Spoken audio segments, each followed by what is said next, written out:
ஆனால் 2 வஞ்சிரம் 3000 இருக்குண்ணா. 2 வவால் அவ்வளோதான். அந்த 3 சேர்த்தா தாராளமாக வாங்கலாம். இப்போ வஞ்சிரம் வாங்கினல அதை விட வந்து நமக்கு பெஸ்ட் மீன் இது. அதை விட நமக்கு வஞ்சத்தை விட இதான் பெஸ்ட்டு.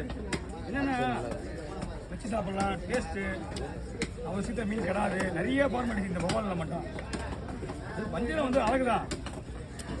இதை வச்சு சாப்பிடலாம், வச்சு தோணி செஞ்சுக்கலாம். ஆமாம், வச்சு செய்யணும் அவசியம் கிடையாது. நல்லா இருக்கு மீன், அது நல்லா இருக்கு.